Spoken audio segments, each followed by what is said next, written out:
Welcome everybody to the Work Hard, Play Hard podcast. I am your host, Ryan Harding, and excited, today to have Jens Neilsen here with us.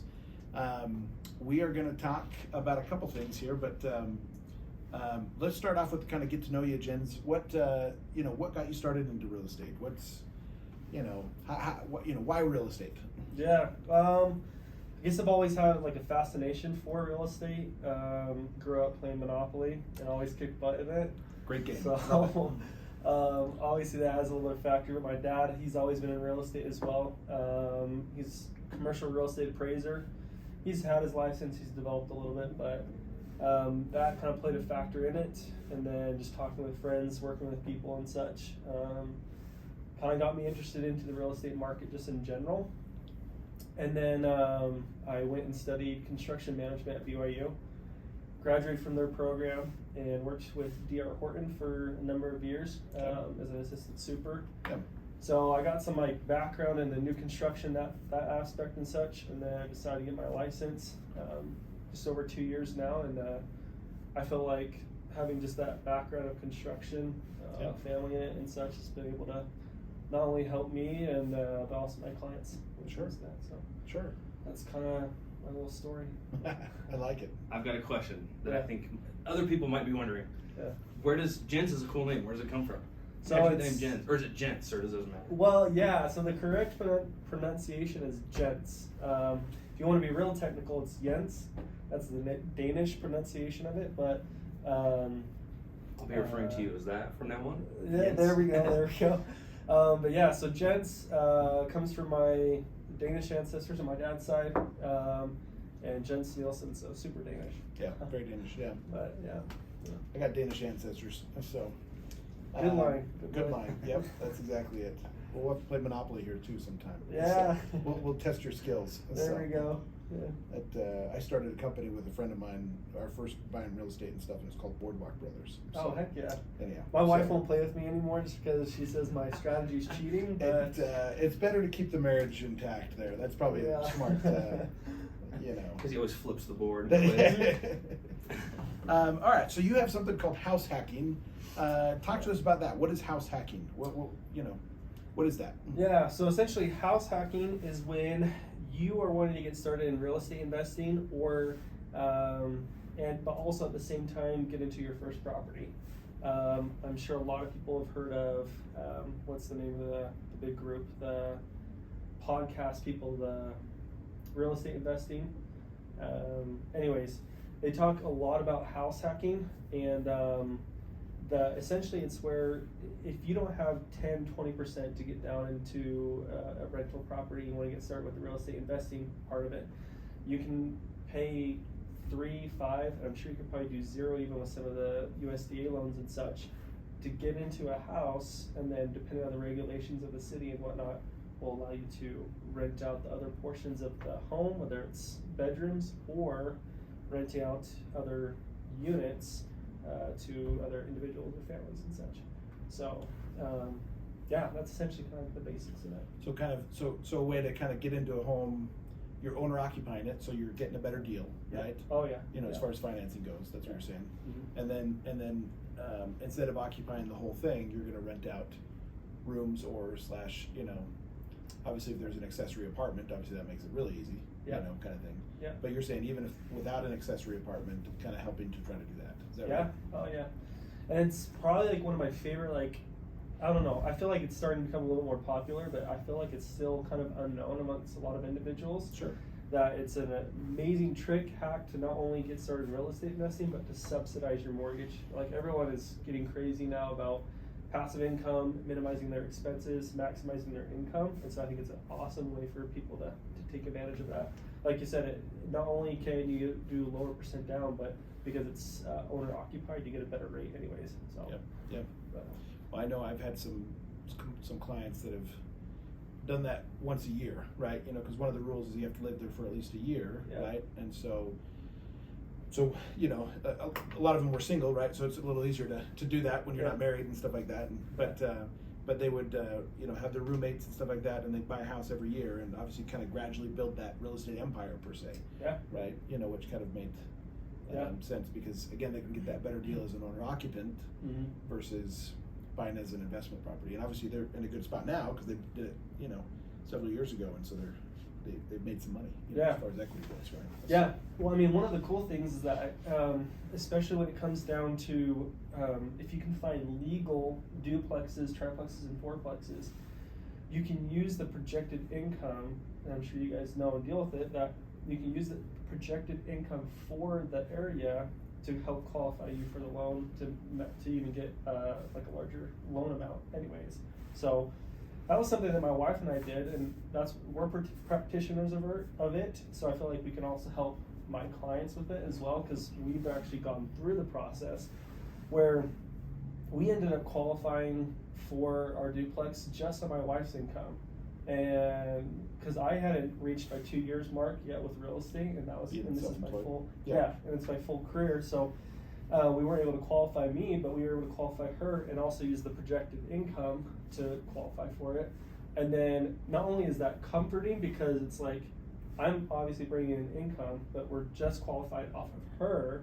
So it's like, if she, decided to leave, we'd stop working, we still have my income.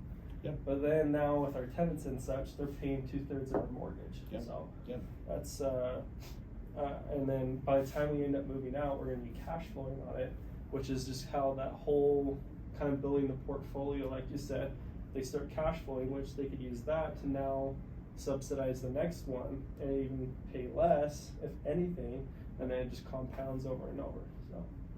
Well, and what you're talking about, I guess, with that's something nice for clients to know, I guess, is that as a buyer of a duplex, triplex, fourplex, like you said, is you can use that rental income. So so that makes it a lot easier to qualify, right? Obviously not on both units, because you'll occupy one of those, right? Mm-hmm. But if you're gonna live in a fourplex or duplex or something like that, you can use 75% of that rent. Yeah. So that helps qualify most people. So then really the only issue is trying to come up with maybe 3 to 5% down, depending on which program we do. So Jens, do you feel like it's like harder to find duplexes now? Yeah, so that's the one issue, especially when it comes to legal duplexes or triplexes, whatever.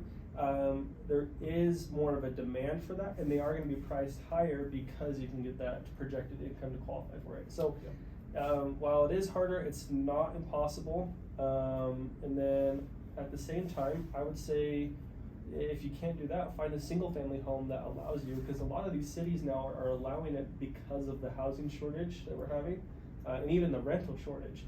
So because we're having these issues, a lot of cities are now allowing it where you can rent out your basement, whereas before they couldn't. There was only a handful of cities, as if it was a non-family member. Yeah. But at the end of the day, if you can make one of those work and you're comfortable with having someone else live there, if you're married and such, then why not? What's that like, being a landlord to your neighbor? Well, I haven't had any like midnight toilet calls, so that's been good. But at the same time, you gotta like set expectations and some boundaries that you're not gonna be, don't bother me about such. You definitely want to cover yourself more than just make sure that the documents there, all the contract is there, everything is set up, so that way, don't run like a, back in the day, like a little mom and pop thing where you just trusted on them. Obviously, we still want to have trust, and that's desirable, but at the end of the day, you got to make sure that you have the contracts and all the legality stuff set up, so that way, push comes to shove, you're covered. So. Is that a pretty easy process, like to set up all that paperwork and contracts and all that kind of stuff? Yeah, I mean, at least like on being an agent, we have those contracts on the MLS. Gotcha. I think those ones are all right. I'm probably going to end up modifying my own contracts down here for the next tenants and such. And there's a handful out there. Like, I'm a part of the Utah Valley Real Estate Investors Association, and they provide free rental contracts as well. And I'm probably actually going to end up using theirs and modifying, because I think it's a little bit more landlord friendly than tenant friendly that the MLS version is. So, yeah. Seems like that's, like you said, that's a really popular thing now, and everybody wants to buy a duplex. But it seems like in Utah they don't really make them anymore. Like, so it's maybe a little bit more realistic to do like a single family and then do the basement. versus find a duplex. Yeah. Well, and honestly, if you are a friend, or if you're like a single individual, and you can qualify for like a townhome or even a condo, I think it's a no-brainer, because you might, because the housing market and home prices are going up the way they are, and also with interest rates, you're going to have a little bit of a higher payment.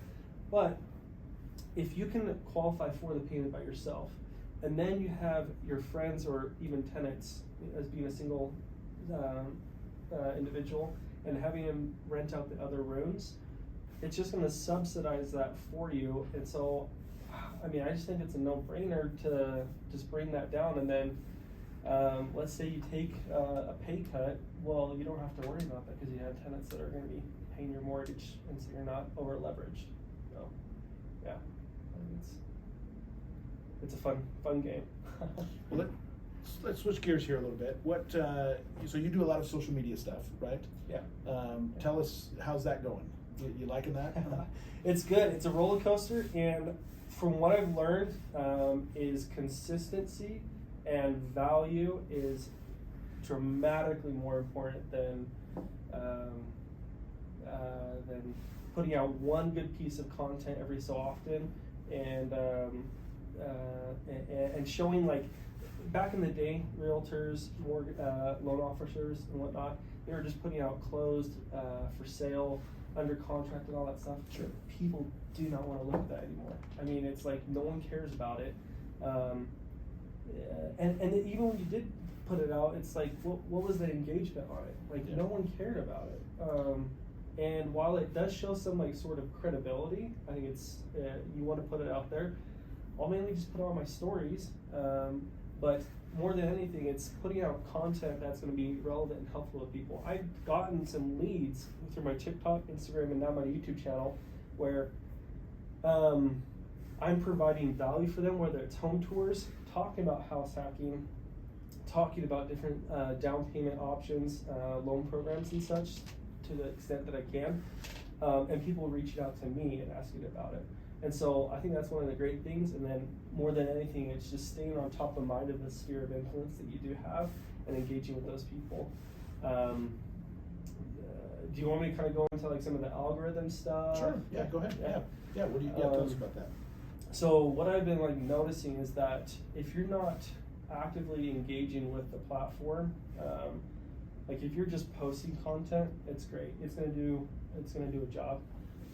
But if you're out there engaging with other people's content, your sphere that you have on social media, and talking to them, engaging with it, and being genuine, not necessarily just, like, talking to, like, try and get them to notice you and trying to get them to reach out to you, but just, like, being friends with them and, like, seeing how they are doing. Yeah. Not only is it you're just going to be showing interest, and then you scratch their back in a sense and they scratch yours, but the algorithm is going to play in favor for you when you start doing that, because when you start performing on there and engaging with their platform, they're going to push your content out to more people. I've seen it with people where they didn't even know that I was posting my stuff when I was posting daily, and then when I start engaging with people, they're like, oh, I'm seeing it more. I'm seeing it. I'm seeing your content. So that's, if not only coming from a business aspect, if you want to get your stuff seen out there more, short-term video, 100%, and then also engaging with the people you have on there in a very, humane, just being a good human. And so when you say engaging, liking, commenting, sharing their stuff, right? Yeah, So, like, I mean, essentially. If I have friends or family that have, like, some business stuff that they're posting, I'll share on my stories and such, because I want other people to see it. I have a different audience that may end up reaching out to their business because I ended up sharing it, and vice versa. Commenting and not just, like, liking, but commenting on their posts and trying to be relevant. Don't just post, like, an emoji and such. That's boring. And then people kind of see through it. And then also don't go too crazy and be like, oh my gosh, like, this cake is amazing. Like, look at all that. Like, try and be, like, genuine about it, because if you do that, they're also going to see past that and see through that. They're like, no way this guy thinks this cake is amazing. Yeah. Is that, Yeah. Like, this cake is horrible. Forget it. All right. So social media has been fun. TikTok has been interesting. It is fun. I like doing that, and then Instagram as well, and then starting with the YouTube. That's pretty fun. Yeah, I think honestly. Where are you having your most success, I guess, out of those? Instagram, then TikTok, and then YouTube. I just got a pretty serious lead out of it through one of my home video tours.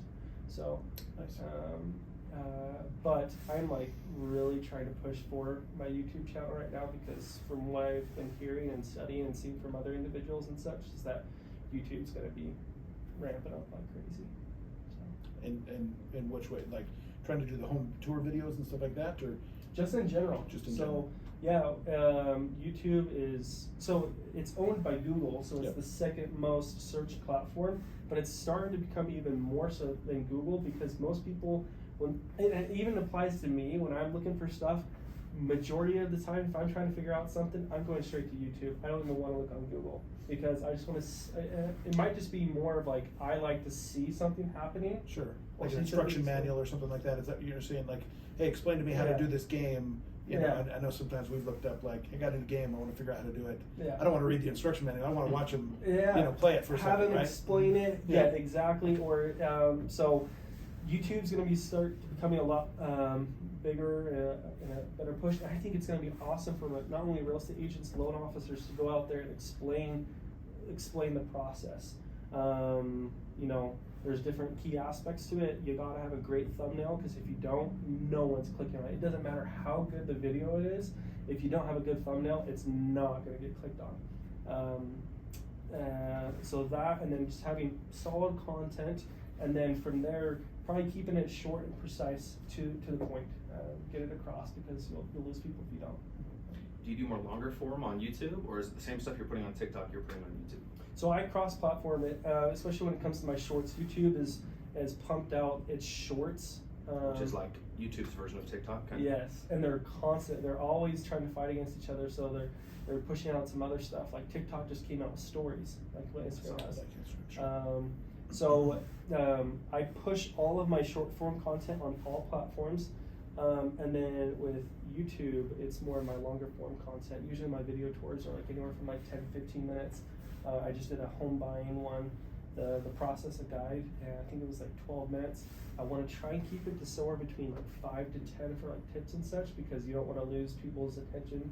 And if it's not engaging, and if it's not, things aren't popping up, then you're going to lose their attention pretty quick. So. I know one of the first videos I recorded a long time ago was one on the appraisal, and that one has had a lot of organic reach. I haven't done anything with it, but like, get comments all the time. Oh, I love your appraisal video. Because like, I guess there's no videos on there on appraisal. Yeah. And so I just go through the report, and they liked that, right? Because again, the appraisal is kind of a complicated form sometimes, especially if you're not sure what you're doing and stuff. But yeah. I don't know. To your point, I guess the instructional stuff. Yeah, and then so there's like some different softwares out there that will do the SEO search for you.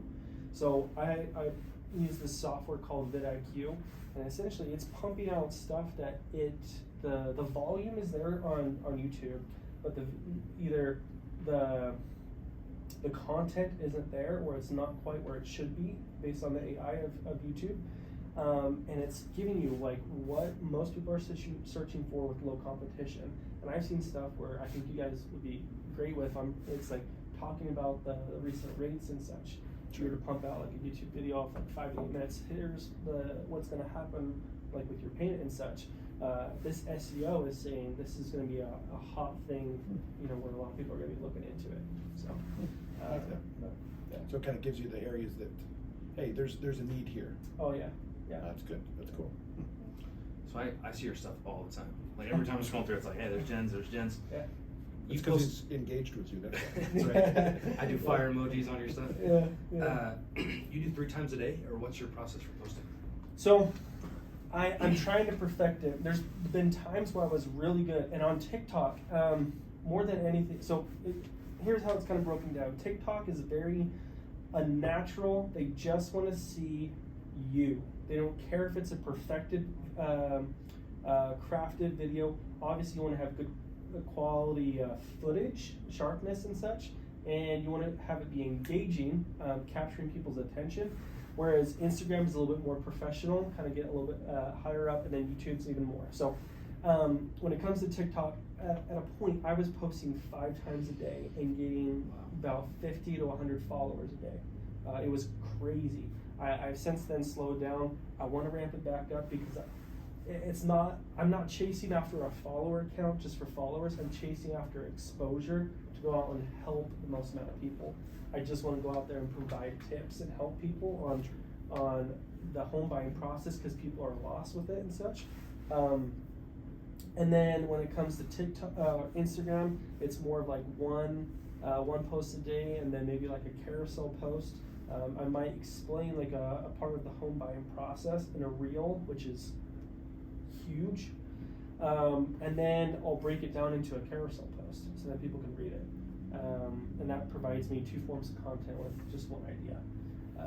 So that's, and then with YouTube, I'm trying to get it out where it's, my shorts are 1 a day, and YouTube videos I'm starting up where it's twice a week. So, Gotcha. yeah, that's kind of. What do you feel like gets the most engagement? Like when you're doing like trends or like funny things, or like more valuable stuff? Because I've been trying to get Ryan to dance. Oh, yeah. So there's the thing is, the trends are gonna get probably more exposure, and it's gonna be funny. Sure. Is it gonna be as the best ROI? Maybe not necessarily. It's gonna get you more exposure, so you're gonna get your face out there.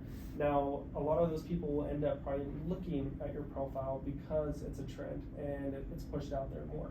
And then from there, they're gonna start going through and taking a look at some of your tips and such. So I'm trying to put out something that's a little more comedic with a trend, a tip, maybe a house tour and such, every single day to an extent.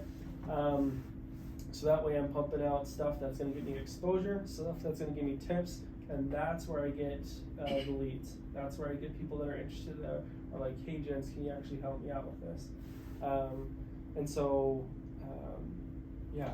So to recap, you're saying the trends and stuff, the funny stuff, that gets people to look at you, Yeah. but then you don't get anything really from that per se, but you gets them to you, Mhm. and then from there you're doing the other stuff. Yeah. You're getting, so that, gotcha. Okay. Yeah, and to an extent, once you start to build a following and such, and you are putting out good content that is educational, you will start to get exposure that way. Of course. But it doesn't hurt for you to take like something that's comedic. I don't dance. I don't care to dance, but I'll do like funny audios and such. Sure. And I had one that got like 500,000 views, and it was just from the Jurassic Park of saying like, oh, look at that dinosaurs pile of crap, and the caption was like, Utah buyers looking at the housing that they can afford right now. Sure. So sure. everyone loved it, and but so that stuff is engaging, and you get people there, and then it kind of like filters down to like, okay, here now they're going to start looking at my educational content and how I can help them.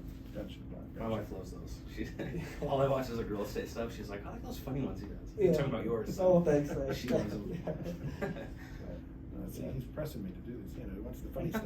Yeah, no, I mean it's fun. Get him on there. And in the beginning, I hated it. I didn't want to do it, but now honestly, I think it's fun. And if you do it as a professional, you're gonna get hate. I get so many people that say, "Oh, realtors are the scum of the earth," Sure. And sure. I'm just like, I hope your home buying process is great. Sure. At the end of the day. But, yeah. Well, talk to us about this market. I mean, obviously, it's a pretty competitive market.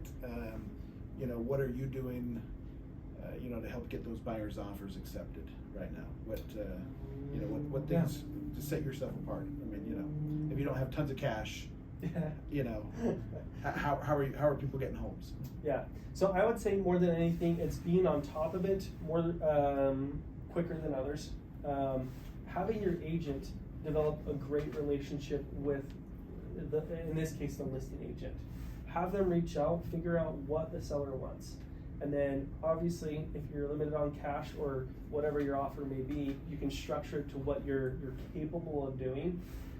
You might not be able to fill all of those boxes that the seller is looking for, but if you can get at least a max amount of them, then that's only going to strengthen your offer even more. For an example, we did some stuff where it was a lease back. Or my tenants, or my buyers, they were currently renting at the time, and they had a lease until July, which I think that would be beneficial is if you are renting, get started now, because then you can leverage your lease in the home buying offer. So these buyers of mine, they closed, but they had a lease until I believe it was June or July of this year. They've already moved in, they negotiated that. But in the offer we said, listen, we can close whenever you want to close, obviously relatively before July, you know, but this was back in February, okay? So that not only helps them, and then we did also provide the option for a lease back if they wanted it. Another thing that was helpful for the sellers was they wanted a contingency upon them finding a place. So if you're renting, that's only going to strengthen yours, because then it's like, listen, we don't have to close until you find a place. But then it worked out great because we negotiated with the sellers just saying, hey, like during this time, we're going to order an inspection and such. You know, if push comes to shove and you can't find some place, can we at least get reimbursed for the inspection? And they were totally fine with that. So I think it's just being creative in that way, and at the end of the day, just really talking with the listing agent and figuring out what the seller's wants are. They might want highest and best. In that case, okay, it might be kind of hard if you're a little bit pushed with cash. If they just need time, okay, then let's craft it really, really well, so that way you might not be highest and best, but then you can, you know, get into the home because you have that time because you're renting. Another option is, which has worked with one of my clients, that you can say, a lot of the times right now, people are listing their homes on Thursday. They want the open house on the weekend, and they're saying all offers are due by Saturday, and we'll review and select on Monday. You can throw in there that if the seller accepts your offer for that day, and you will increase the purchase price $10,000. Now, you can already, because everyone's paying over asking, so let's say it's $400 for example, and you offer $420 on it, already over asking, but you're comfortable going up to $430. So you craft it where purchase price is $420, but if you accept today and don't, you know, take these other offers, sure, we'll give you an additional $10,000 purchase price. Now, there's going to be some factors in there. Do you have some cash to maybe cover an appraisal contingency if there is? You know, there's a couple of different factors in there, but that's worked. And so I think that's a great option, because a lot of people have FOMO, or fear of missing out. And if they think, oh, well, most of the offers are going to come in around $420, $425 anyways, but this one says, if you accept today, we'll give you $430. It's like, okay, we'll go with it. sure, sure. Yeah, I think that's kind of an interesting way. Yeah, I like it. Well, this has been good. You know, I think we learned a little bit about house hacking and your social media skills and stuff like that, and obviously, you know, how we're making the market, how you're navigating the market and what's going on and stuff like that. I guess to kind of end here, what sets you apart, or why, as a client that's listening to this and saying, oh, why should they work with you, I guess, as a realtor and stuff like that? You know, give us that pitch, right? So I feel like I have expertise. I've known some agents out there that haven't purchased their own property, and while I think they might do a good job, I think having someone that's purchased, that's gone through the process, is a huge bonus. For those people that are looking to house hack or get into investment properties, I feel like I'm a great asset, especially coming from a construction background. While I'm not a licensed inspector, I have some expertise where I can look at some stuff and just jump on it before we even order an inspection to say, hey, this is probably something you might want to avoid, just because of such and such. And when it comes down to it, I think also at the end of the day, having worked with a couple of deals, sadly enough, I've seen agents that they won't take people to certain homes because the commission might not be there. Sure. And I don't like that. At the end of the day, it's our due diligence is taking to our buyers to whatever home they want to go see, and I think that just being very transparent, honest, and open with them, and just saying whatever you want me to do, I'll do it. It might not be the most helpful for me, but I'm looking out for you and your interests, and I want what's best for you. And I might even give them advice and say, hey, this might not be the best option. It's just my pitch, but if it's what you want, let's go get it. Let's go and take care of it. I had some buyers that were thinking about getting into a place that was just going to be way over their price point.